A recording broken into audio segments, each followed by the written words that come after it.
രണ്ട് പതിറ്റാണ്ടിലേക്ക് നടന്നെടുക്കുന്ന ഒരു ജ്വലിക്കുന്ന ഓർമ്മയാണിത്. ഹൃദയം കൊണ്ട് അടുത്തിടപഴകിയിരുന്നവരുടെ ഉള്ളിൽ കാലമേറെ കടന്നിട്ടും കെട്ടുപോകാത്ത ഒരു തീജ്വാല. കാണുകയും കേൾക്കുകയും ചെയ്തവരുടെ ഉള്ളിൽ വെട്ടിത്തിളങ്ങുന്ന ഒരു ഓർമ്മചിത്രം. ചരിത്ര വഴികളിൽ സഖാവ് എം.പി. പത്മനാഭൻ എന്ന ഈ പച്ച മനുഷ്യൻ ശേഷിപ്പിച്ച് കടന്നുപോയ നിരവധി സുവർണ മുദ്രകൾ കാണുകയും കേൾക്കുകയും അറിയുകയും ചെയ്യുന്ന പുതിയ തലമുറയുടെ മനസ്സിൽ വലിയൊരു അത്ഭുതം. അതാണ് സഖാവ് എം.പി. പത്മനാഭൻ.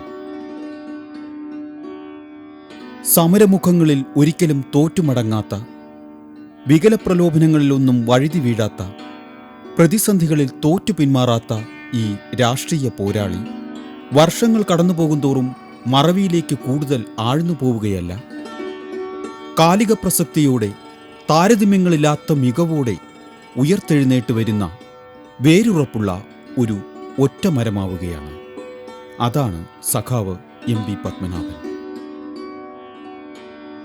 തിരുവനന്തപുരം നഗരസഭയുടെ വികസനത്തിന് സ്ഥായിയായ സംഭാവന നൽകിയ ശ്രീ പത്മനാഭൻ, അദ്ദേഹം വികസന രംഗത്ത് മാത്രമല്ല രാഷ്ട്രീയത്തിൻ്റെ എല്ലാ രംഗങ്ങളിലും, സാമൂഹ്യ രംഗത്ത്, സാംസ്കാരിക രംഗത്തൊക്കെ പ്രവർത്തിച്ച മഹാനായ ഒരു വ്യക്തിയാണ്.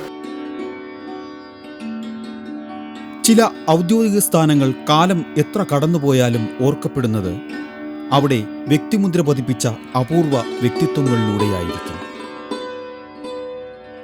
അങ്ങനെ പറയുമ്പോൾ തിരുവനന്തപുരം കോർപ്പറേഷന് മേയർ എന്ന പദവി അലങ്കരിച്ചവരിൽ അതിൻ്റെ അപ്രമാദിത്വവും അധികാരപരമായ സ്വാതന്ത്ര്യങ്ങളും ദീർഘദർശനത്തോടെ പ്രയോജനപ്പെടുത്തിയ ഒരാളെ ഉണ്ടായിട്ടുള്ളൂ. അതാണ് സഖാവ് എം.പി. പത്മനാഭൻ. അവിഭക്ത കമ്മ്യൂണിസ്റ്റ് പാർട്ടിയിൽ നിന്നും നിസ്വാർത്ഥമായ രാഷ്ട്രീയ പ്രവർത്തനം ആരംഭിച്ച എം.പി. പത്മനാഭൻ എന്ന ഒറ്റയാന്റെ ചരിത്രം കാലം ഇന്നും ഓർക്കുന്നത് അതിൻ്റെ ചരിത്രപഥങ്ങളിൽ പതിഞ്ഞ മായാമുദ്രകൾ കൊണ്ടാണ്. തിരുവനന്തപുരം നഗരസഭയുടെ വിവിധ ഘട്ടങ്ങളിൽ മേയറായി പ്രവർത്തിച്ചിരുന്ന മഹാനായിട്ടുള്ള ഒരു വ്യക്തിയാണ് ശ്രീ എം.പി. പത്മനാഭൻ. അദ്ദേഹത്തിൻ്റെ ശക്തമായിട്ടുള്ള നേതൃത്വം ഈ തിരുവനന്തപുരം നഗരത്തിലെ മുതിർന്ന പല ആളുകളും ഇപ്പോഴും അനുസ്മരിക്കുന്ന ഒന്നാണ്. അദ്ദേഹത്തിൻ്റെ ദീർഘവീക്ഷണമുള്ള നേതൃത്വത്തിൽ ഈ നഗരത്തിൽ നിരവധിയായിട്ടുള്ള ഭരണപരിഷ്കാര നടപടികൾ പൂർത്തീകരിക്കാൻ വേണ്ടി സാധിച്ചിട്ടുണ്ട്. തീർച്ചയായും പഴയകാല തലമുറയിലെ ഏറ്റവും പ്രഗത്ഭനായിട്ടുള്ള നേതാവ് എന്ന നിലയിൽ അദ്ദേഹത്തിൻ്റെ ഭരണ നടപടികൾ എല്ലാ കാലവും പ്രകീർത്തിക്കപ്പെടുന്ന ഒന്നാണ്. ഇല്ലായ്മകളിൽ നിന്നും വന്ന് ശതകോടീശ്വരന്മാരായി മാറുന്ന വർത്തമാന രാഷ്ട്രീയ തൊഴിലാളികളുടെ ഗണത്തിൽ പെടുന്നില്ല ഇദ്ദേഹം. സ്വസ്ഥവും സുഖവും പ്രായേണ സന്തുഷ്ടമായ ഒരു ജീവിതം എന്നും നയിക്കുവാൻ കഴിയുമായിരുന്ന ജീവിത സാഹചര്യങ്ങളെ നിർദാക്ഷിണ്യം വലിച്ചെറിഞ്ഞ് അപകടകരമായ രാഷ്ട്രീയ പ്രവർത്തനത്തിലേക്ക് ഇറങ്ങിയ പഴയ പാരമ്പര്യത്തിലെ ശക്തമായ ഒരു കണ്ണി. അതാണ് ഇന്നും നാട്ടുകാർ സ്നേഹത്തോടെ പപ്പയണ്ണൻ എന്ന് വിളിക്കുന്ന എം.പി. പത്മനാഭന്റെ രാഷ്ട്രീയ ചരിത്രം. എം.പി. പത്മനാഭൻ ഒരു പ്രത്യേക കാലഘട്ടത്തിൽ തീക്ഷ്ണമായ സമരപാരമ്പര്യങ്ങളോടെ ഉരുത്തിരിഞ്ഞ കമ്മ്യൂണിസ്റ്റ് പ്രസ്ഥാനത്തിൻ്റെ ഉൽപ്പന്നമാണ്. സമ്പന്ന കുടുംബത്തിൽ നിന്ന് തൊഴിലാളി വർഗ പ്രസ്ഥാനത്തിലേക്ക് സകല ത്യാഗങ്ങളും അനുഭവിച്ചുകൊണ്ട്, മർദ്ദനങ്ങൾ അനുഭവിച്ചുകൊണ്ട്, പോലീസിൻ്റെ വേട്ടയാടലിനെ അതിജീവിച്ചുകൊണ്ട്, ലോക്കപ്പിൽ മലമൂത്ര വിസർജ്യങ്ങൾ തലയിൽ ചുമന്ന് കൊണ്ടുപോകേണ്ട തരത്തിലുള്ള തടവുകൾ അനുഭവിച്ചുകൊണ്ട് എം.പി. പത്മനാഭൻ കമ്മ്യൂണിസ്റ്റ് പ്രസ്ഥാനത്തിലേക്ക് മറ്റു പലരെയും പോലെ കടന്നു വന്നു. കമ്മ്യൂണിസ്റ്റ് പാർട്ടി പിളർന്ന കാലഘട്ടത്തിൽ അദ്ദേഹം ആദ്യം സ്വതന്ത്രനായിട്ടാണ് കണ്ണമ്മൂലയിൽ നിന്ന് മത്സരിച്ച് വിജയിച്ചത്. പിന്നീട് CPM-ൻ്റെ സ്ഥാനാർത്ഥിയായി ആകെ 35 വർഷക്കാലം കണ്ണമ്മൂലയുടെ കൗൺസിലറായി.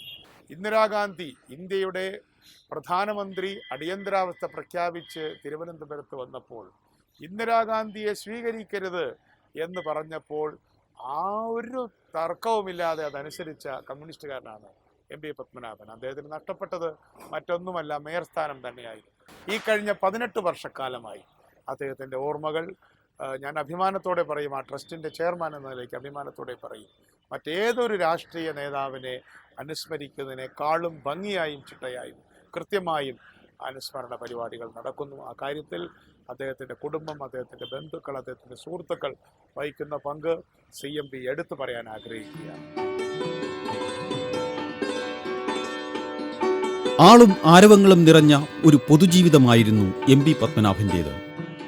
അതിനിടയിൽ സ്വകാര്യത നഷ്ടമായത് സ്വാഭാവികമായും ഭാര്യയ്ക്കും കുട്ടികൾക്കുമാണ്. ഈ തിരക്കുകൾക്കിടയിലും എന്നാൽ കുടുംബത്തെ സ്നേഹിച്ചിരുന്ന ഭർത്താവും അച്ഛനുമായിരുന്നു സഖാവ് MP പത്മനാഭൻ. തിരക്കുകൾ വന്ന് നിറയുമ്പോൾ എവിടെയോ നഷ്ടമാകുന്ന ഭർത്താവിന് വേണ്ടി ഒരു കാലം സഹിച്ച ത്യാഗങ്ങളെ, സഹനങ്ങളെ ഇന്ന് തികച്ചും നിർമ്മമമായി ഓർക്കുകയാണ് പ്രിയ പത്നി. ഒരു ബുദ്ധിമുട്ട് എന്നുള്ള അറിഞ്ഞിട്ടില്ല. കാരണം എല്ലാ കാര്യത്തിനും മുമ്പിൽ നിൽക്കും. രാഷ്ട്രീയം വേറെ, അതൊരറ്റ. പക്ഷെ കുടുംബത്തിൽ ഇന്നതില്ലെന്ന് പറഞ്ഞാൽ എല്ലാ കാര്യവും ഒരു ചില ഉപ്പ് തൊട്ട് കർപ്പൂരം വരെ അറിയത്തക്ക ഒരു ഭർത്താവായിരുന്നു. അതിൽ ഞാൻ ഏറ്റവും അധികം തൃപ്തയാണ്. കാരണം ഇപ്പോഴും 18 വർഷമായെങ്കിലും അന്നത്തെ ആ ഒരു ജീവിതം വെച്ചുകൊണ്ട്, കാരണം ആരടുത്തും ഒരു പരിഭവമില്ല, എല്ലാം നമുക്ക് സഹിക്കാനുള്ളൊരു കഴിവുണ്ട്, ഒരു സമാധാനമുണ്ട്. കാരണം അങ്ങനെയുള്ള ഒരാളിൻ്റെ കൂടെ ജീവിച്ചത് കൊണ്ടായിരിക്കാം എന്നെനിക്ക് തോന്നണം. കാരണം എന്ന് പറഞ്ഞാൽ ഞാൻ വരുമ്പോഴത്തേക്ക് കൗൺസിലറായിട്ട് 1 വർഷമായ ആളാണ്, മനസ്സിലായി.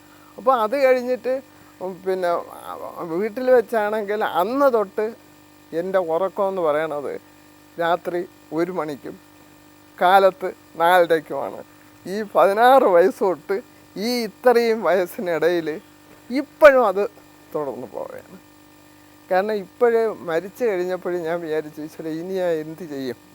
കാരണം എന്ന് പറഞ്ഞാൽ അതുവരെ ഇപ്പോൾ സുഖമില്ലാതെ കിടന്നപ്പോഴും ഒരു ലെറ്റർ പേഡ് വേണമെങ്കിലും പേന വേണമെങ്കിലും സകല കാര്യത്തിനും വിളിച്ച്, കാരണം ഒരു നേരം പോലും കുമാരി എന്നുള്ളൊരു വിളി ആ ജീവിക്കുന്ന കാലം അത്രയും ഉണ്ട്. കാരണം ആ അടുത്തുനിന്ന് മാറാൻ പാടില്ല. ഒരു സ്ഥലത്ത് ഞങ്ങൾ 2 പേരും അല്ലാതെ ഒറ്റയ്ക്ക് ഒരു സിനിമയ്ക്കോ ഒരു സ്ഥലത്തോ ഒരു സ്ഥലത്തും പോയിട്ടില്ല.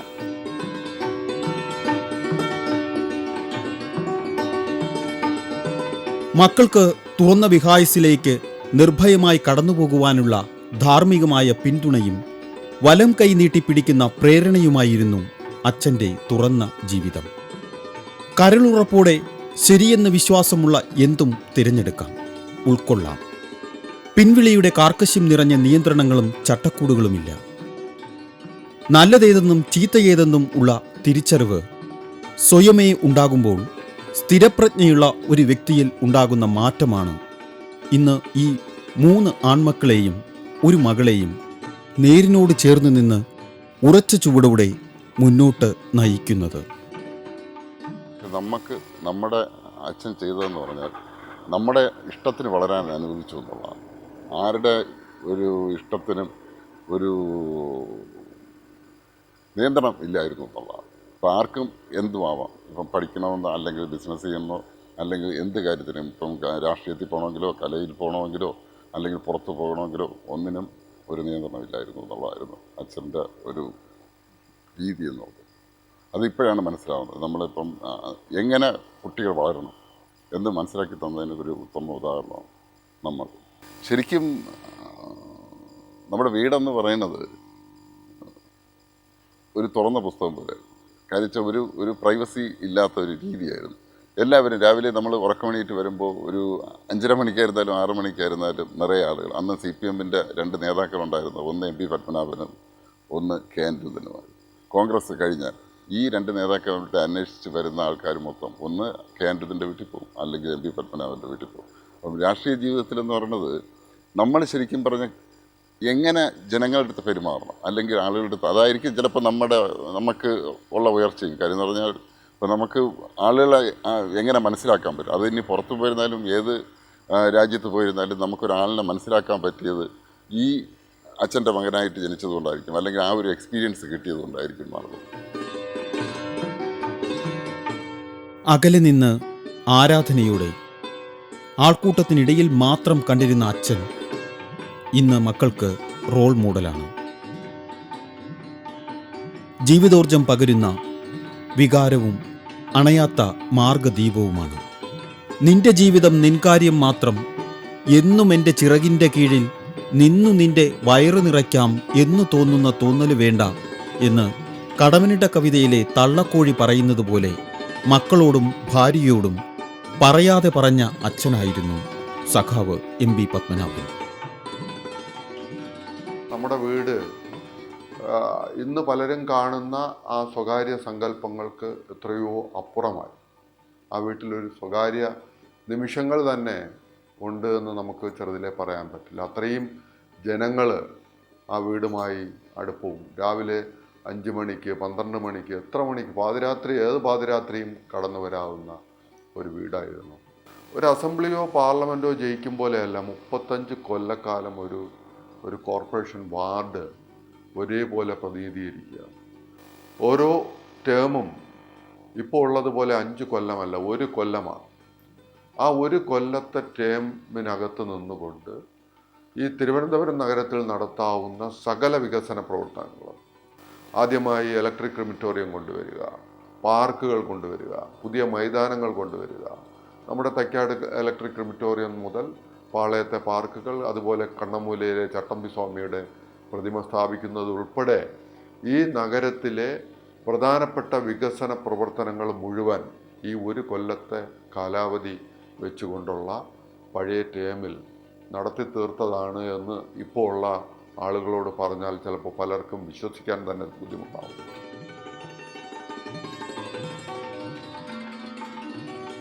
വിശ്വാസ പ്രമാണങ്ങൾ മാറിമറിയുന്ന കാലത്ത് ആത്മവഞ്ചനയോടെ ഒരു ചേരിയിൽ തുടരുന്നതിൽ സാങ്കത്യമില്ലെന്ന് അറിയുന്ന വിവേകത്തിനെ രാഷ്ട്രീയ പ്രബുദ്ധത എന്ന് വിളിക്കാമെങ്കിൽ എം പി പത്മനാഭൻ ചെയ്തത് അതാണ്.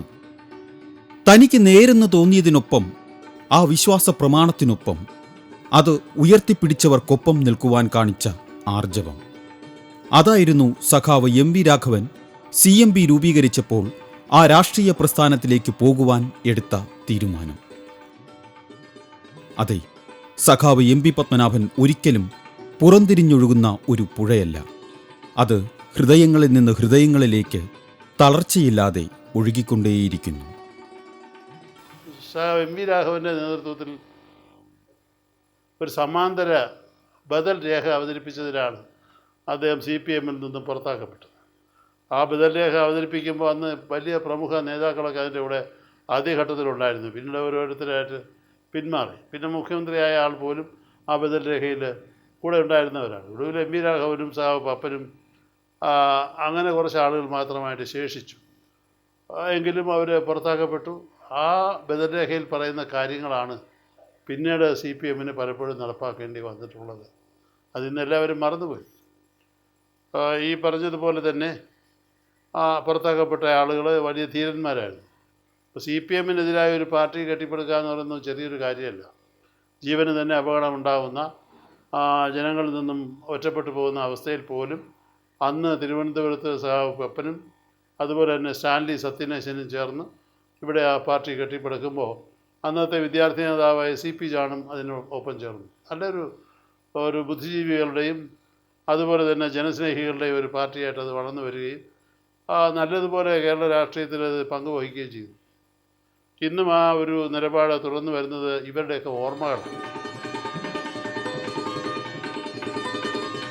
ചില തീരുമാനങ്ങൾ കാലം ശരിയാണെന്ന് തെളിയിക്കും, ചിലത് തെറ്റായിപ്പോയെന്നും. എന്തായാലും സഖാവ് എം പി പത്മനാഭനെ സംബന്ധിച്ചിടത്തോളം തൻ്റെ രാഷ്ട്രീയ തീരുമാനം 100% ശരിയായിരുന്നു എന്ന് കാലം തെളിയിക്കുകയായിരുന്നു. 36 വർഷം പ്രവർത്തിച്ച് ഓരോ വ്യക്തിയിലേക്കും അവരുടെ തലമുറകളിലേക്കും കടന്നുചെന്ന വ്യക്തിത്വത്തിനെ പരാജയപ്പെടുത്തുവാൻ പിന്നീട് ഒരു രാഷ്ട്രീയ സഖ്യത്തിനും കഴിഞ്ഞില്ല. രാഷ്ട്രീയ പ്രത്യയശാസ്ത്രങ്ങളെക്കാൾ വലുതാണ് വ്യക്തിബന്ധങ്ങൾ എന്ന് തെളിയിക്കുന്നതായിരുന്നു പിന്നീട് നടന്ന കൗൺസിൽ തെരഞ്ഞെടുപ്പുകളിലെല്ലാം എം പി പത്മനാഭന്റെ പുത്രനും CMB-യുടെ സംസ്ഥാന നേതാവുമായ MB സാജുവും പ്രിയപത്നി കുമാരി പത്മനാഭനും തുടർച്ചയായി കണ്ണമൂല വാർഡിൽ നേടിയ മിന്നുന്ന വിജയങ്ങൾ. കൗൺസിലറായ ആ സമയത്ത് ഞാൻ കൗൺസിലറാവാൻ മത്സരിക്കാൻ ഇറങ്ങുമ്പോഴാണ് അച്ഛനെ എത്രത്തോളം ആളുകൾ സ്നേഹിച്ചിരുന്നുവെന്ന് എനിക്ക് മനസ്സിലാവുന്നു. ഓരോ വീടുകളിൽ ചെല്ലുമ്പോൾ അവർക്കെല്ലാവർക്കും അച്ഛനെ നേരിട്ടറിയാം. എനിക്ക് തോന്നുന്നു ഈ കണ്ണമൂല വാർഡിലെ ഏതാണ്ട് മുഴുവൻ ആളുകളെയും അച്ഛന് നേരിട്ടും അവർക്കും പേരെടുത്തറിയാവുന്ന തരത്തിലായിരുന്നു അച്ഛൻ്റെ പ്രവർത്തനം. ആ തരത്തിലേക്ക് ഞാൻ കൗൺസിലറായിരുന്നപ്പോൾ എനിക്കൊക്കെ സത്യത്തിൽ അതിശയം തോന്നി. അച്ഛൻ എങ്ങനെ ഇത് ഇത്രയും കാലം കൊണ്ടു നടന്നു? നമുക്കൊന്നും പറ്റാവുന്നതിനേക്കാൾ അപ്പുറമായിരുന്നു.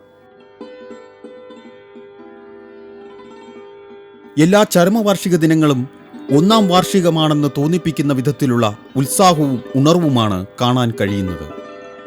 സഖാവ് എം പി പത്മനാഭന്റെ സ്മരണാർത്ഥം ആരംഭിച്ച M P Padmanabhan memorial trust എല്ലാ വർഷവും തിരുവനന്തപുരം നഗരസഭയിലെ ഏറ്റവും മികച്ച കൗൺസിലർക്ക് ക്യാഷ് അവാർഡും മെമന്റോയും നൽകിപ്പോരുന്നു.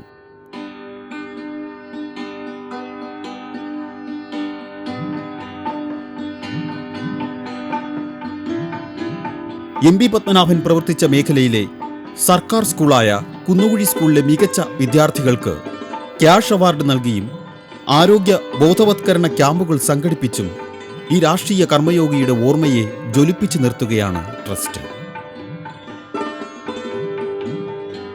മീശ പിരിച്ചു വെച്ച് ഇങ്ങനെ അലസമായി നടന്നു വരുന്ന ശ്രീ എം പി പത്മനാഭനെ കണ്ടാൽ പെട്ടെന്ന് തമിഴ് സിനിമയിലെ ചില വില്ലന്മാരെയാണ് നമുക്ക് ആദ്യം ഓർമ്മ വരുന്നത്.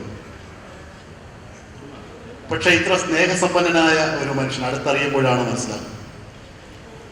ഇപ്പോൾ നഗരസഭയിലുള്ള പല ബഹളവും അട്ടഹാസവും എല്ലാം കാണുമ്പോൾ ഞാൻ ശ്രീ എം പി പത്മനാഭൻ മേയറായിരുന്ന ആ സുവർണകാലത്തെ ഓർക്കും. അദ്ദേഹം ഇന്നത്തെ പോലെ കൗൺസിലിന് അധികാരമൊന്നും ഉണ്ടായിരുന്നില്ല. ഞങ്ങളൊക്കെ ഉണ്ടായിരുന്നപ്പോൾ എല്ലാത്തിനും ഗവൺമെന്റിനെ ആശ്രയിക്കേണ്ട ഒരു കാലത്താണ് ശ്രീ എം പി പത്മനാഭനും സ്റ്റാൻലി സത്യനേശനും ഒക്കെ മേയറായിരുന്നു. പക്ഷെ അവരുടെ വ്യക്തിപരമായ കഴിവും പ്രഭാവവും കൊണ്ടാണ് അതൊന്നും പൊതുജനം അറിയാതെ ഭംഗിയായി ഈ നഗരഭരണം നടത്തിക്കൊണ്ടു പോകുന്നത്.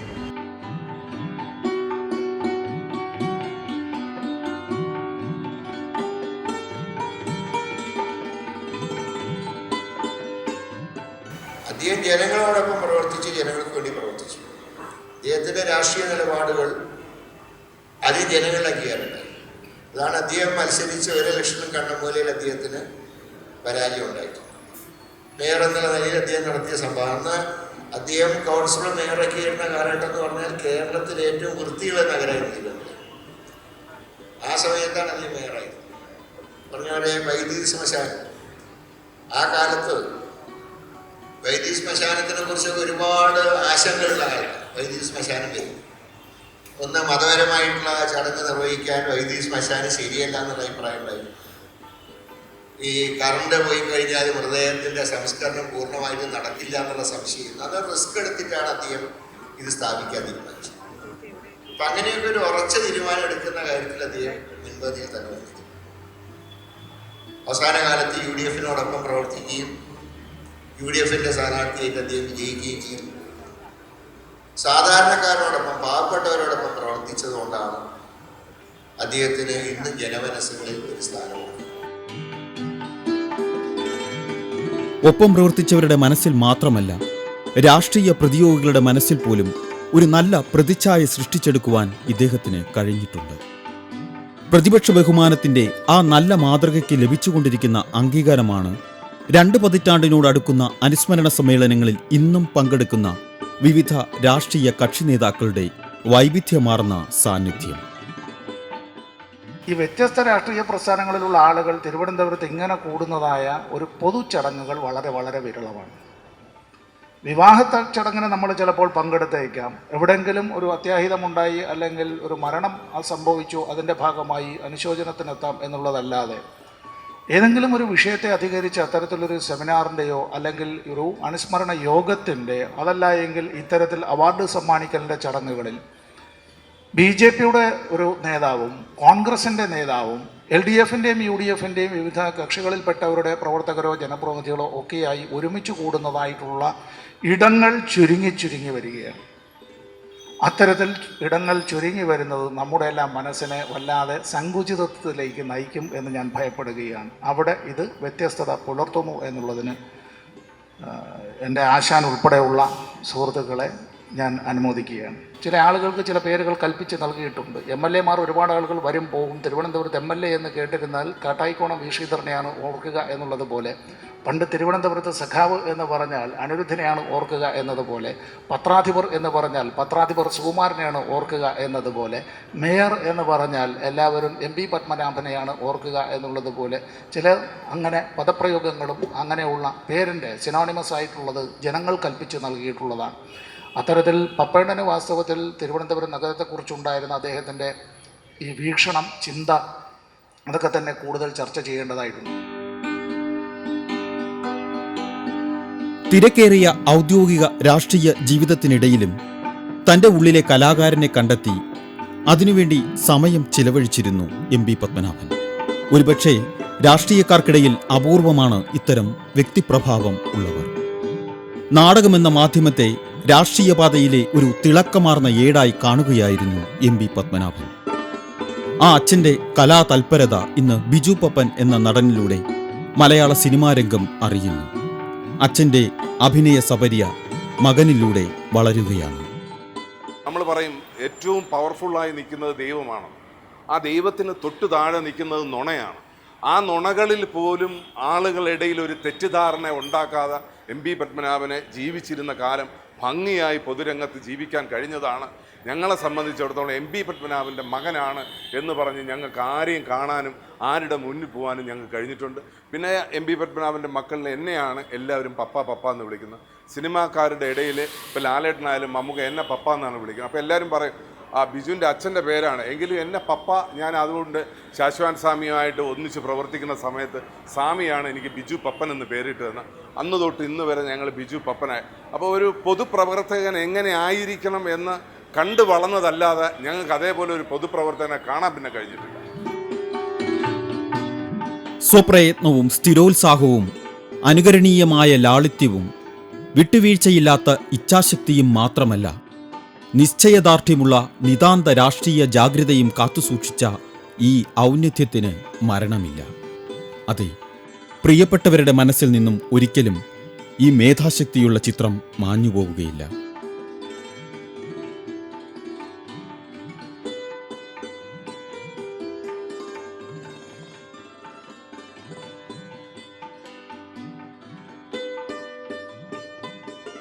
വർത്തമാന രാഷ്ട്രീയം ഇന്നതിൻ്റെ നിരവധി മേഖലകളിൽ കടുത്ത പ്രതിസന്ധി നേരിടുമ്പോൾ ഇന്നത്തെയും നാളത്തെയും തലമുറ തീർച്ചയായും പഠിക്കേണ്ട, അറിയേണ്ട ഒരു പാഠപുസ്തകമാണ് സഖാവ് MP പത്മനാഭൻ്റെ ജീവിതം.